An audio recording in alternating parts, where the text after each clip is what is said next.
እሷ ስለናቴ ልትነግረኝ ስትል ሁለታችሁ ተባብራችሁ የሆነ ነገር አድርጋችኋታል። ለዛ ነው እኔ እንዳላችሁ አውቃችሁ የላካችሁ። በቃሽ አትጩ። ለቤተሰብ ብዬ አንገቴ እንደፍቼ ነው እንጂ ፈሪ አይደለሁም። እሺ ምንም ስታደርጉኝ ዝም የምለው ለእናቴ ስል ነው። አሁን ግን ሄለን የት እንዳደረጋችሁ አትነግሩኛላችሁ።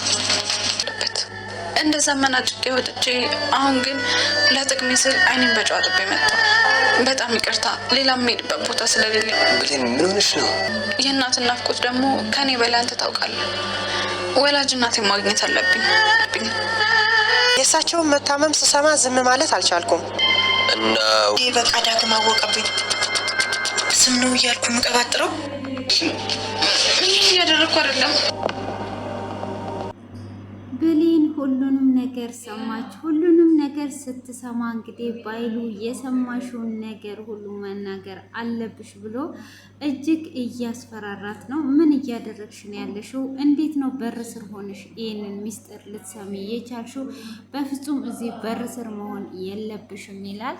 እንግዲህ የቃልዬ ጓደኛ ሁሉንም ነገር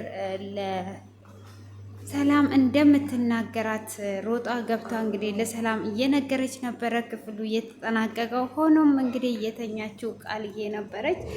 እሷም እንግዲህ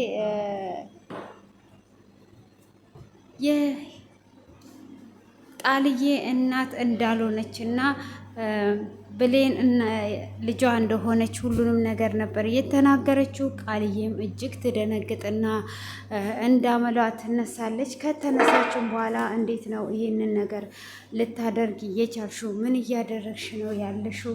እንዴት ነው ይህንን ነገር ያደረግሽው? በማለት እንግዲህ ትናገራታለች። እሷም በምትናገራት ሰዓት እኔ ምንም ያልኩት ነገር የለም ከዚህም በኋላ አንቺ እንደዚህ እንድታደርጊ አልፈቅድልሽም። አንቺ የሰላም ልጅ አይደለሽም። የሰላም ልጅ እራሷ ብሌን ናት። ብሌንን እንደዚህ እንድታንገላትቻት በፍጹም አልፈቅድልሽም ብላ ትላታለች። አንቺ ማን ስለሆንሽ ነው የምትናገሪው? ይሄንን ነገር ተናገርሽ ማለት ደግሞ ሁሉም ነገር እንደሚበላሽ ታውቂያለሽ አይደል? እንዲህ ብላ ስትላትም አንቺ የሰውን ሕይወት አበላሽተሽ ብሌን ሰላም እናቷ እንደሆነች እያወቅሽ ዝም ብለሽ እዚህ በሰው ሕይወት ላይ የምትጫወችው። ከዚህም በኋላ እኔ ለብሌን ነው የምቆመው። ብሌን ለኔ ባለውለታዬ ናት። ብሌን ለኔ አይኔ ናት ብላ ትነግራታለች። ብሌንም ይሄንን በሩ ስር ስትሰማ አለመስማቷ እጅግ ጸጽቷታል። ያን ጊዜ ዝም ብዬ ብሰማት ኖሮ ለካ እውነትም ለኔ ልትነግረኝ ነበረ፣ ወደ ቃልዬ አልተቀየረችም ብላ ትላለች። እንግዲህ ከይህ በኋላ ከብሌን ላይ ብትወርጂ ይሻልሻል፣ የብሌን ጓደኛ ሆንሽ ማለት ትሞቻታለሽ ብላ ስትላት እኔ ለብሌን ብዬ ራሴን መስዋዕት አደርጋለሁ፣ ለምን አትገሉኝም? ምንም ነገር ወደኋላ የምልበት ነገር የለኝም ብላ ትላታለች። እሷም እና ያለና አሁን ሞትሽን ባይሉ እዚህ ነው ያለው፣ ትሞቻታለሽ ብላ ትላታለች። እሷም ብሞት እንኳን ለብሌን ከመናገርና ለብሌን ከመታገል ወደኋላ አልልም ብላ ትላታለች። እሷም እንደዛ በምትል ሰዓት ብሌን ሁሉንም ነገር ሰማለች። ሁሉንም ነገር ስለሰማች እና ስለ እናቷ ቃልዬም እንደምታውቅ ጓደኛዋም እንደምታካወቀች በኋላ እንግዲህ እንዴት ነው ይሄ ነገር ሊፈጠር የቻለው? ምንድን ነው እየሆነ ያለው?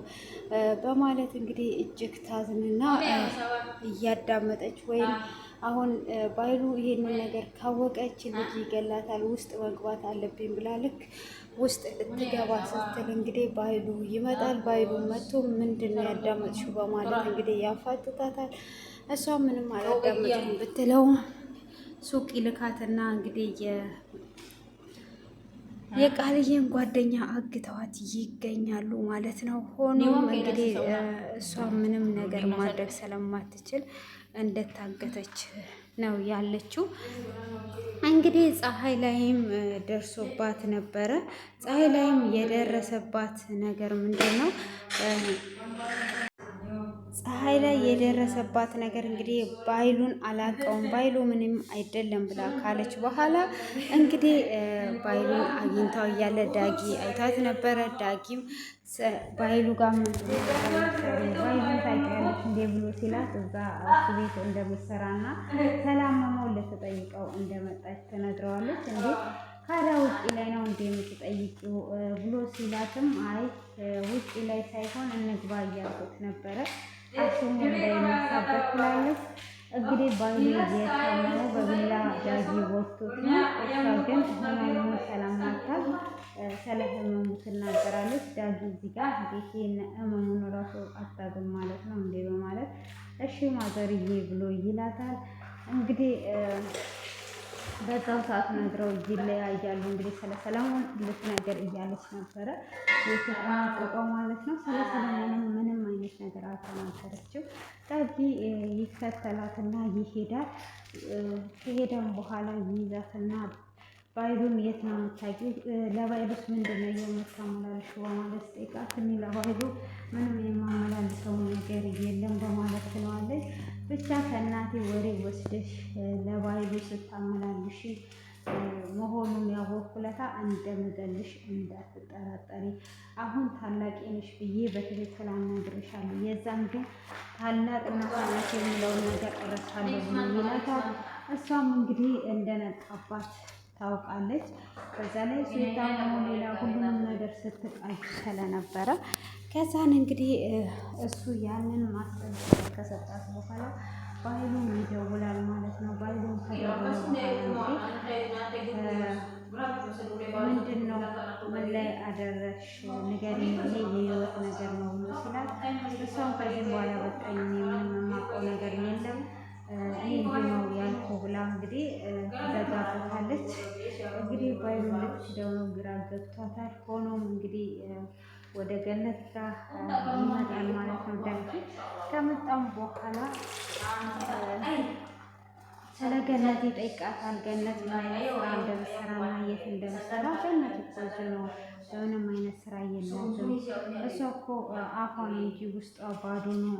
ምን ነው ልጄ ብላ ስትለው ባይሉን ታውቀዋለች እንዴ ብሎ ሲላት ባይሉን አታውቀውም፣ ምንም የምታውቀው ነገር የለም፣ ምን አገናኝታቸው፣ ምን ነው ልጄ እና ጠየቀኝ ብላ ስትል አይ በቃ መጣው ይላትና እንግዲህ ይሄዳል ማለት ነው ዳጊ። ያንንም ካደረገ ከሄደ በኋላ ዳጊም እንዴት ይሄ ነገር ግራ ገብቷታል ማለት ነው። እንግዲህ እሷ ከዚህም በፊት ወሬውን እየለቀመች በመሰሳት ባይሉ ብላ ወይዘሮ ገነት ስታነሳ ባይሉ እንደማታውቀው ነበር የነገረቻት። ሆኖም እሷ እንግዲህ ባይሉ ወሬ እያመላለሰች ነው ብሏን የምትወስደው ነበረ። እንግዲህ ባይሏን ወሬ ማመላለሱን ስትተው ይገላታል ወይስ ምን ያደርጋታል? እንግዲህ ሰላምም ብሌን ልትነግራትም አስባለች። ብሌን ልትነግራት ስታስብ እንግዲህ በእናትየው ነው እያስፈራራ የሚያቆማት፣ እናትየውን እንደሚገድል ገነትን ማለት ነው። እንግዲህ ብሌን አሁንም ምንም የታወቀላት ነገር የለም። ሆኖም እንግዲህ መጨረሻው እውነት መውጣቷ ባይቀርም ዛሬም ልትነግራት አስባ እንግዲህ ሰላም ስትል ነው የሚያስቆማት ማለት ነው። እንግዲህ ምን ሆናችሁ ነው እያለች ነው። እነሱ እንግዲህ ዛሬ በደስታ እየተንከተከቱ ነው ያሉት። ሆኖም መቼ ይሄ ውርደቷ መቼ እንደሆነ ባታውቅም ይሄ ውርደት የማይቀር ነገር ነው ማለት ነው። ሆኖም እንግዲህ ብሌን እዛ ክፍል ከገባች በኋላ ክፍላ ገብታ አልቅሷ ታስባለች ማለት ነው።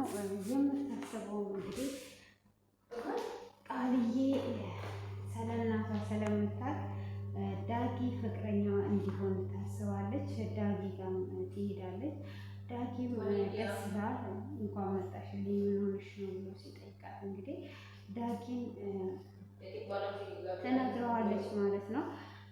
ዛሬ የመጣሁት ባለፈው ምናጭቅ ያባራለሁ፣ ዛሬ ግን አይኔን አጥቤ ለራሴ ችግር መጥቻለሁ፣ ይቅርታ አድርግልኝ ማለት ምንድን ነው ብሎ ሲላል ለቃልዬ ፍቅረኛ እንድትሆን እፈልጋለሁ ብላ ትለዋለች።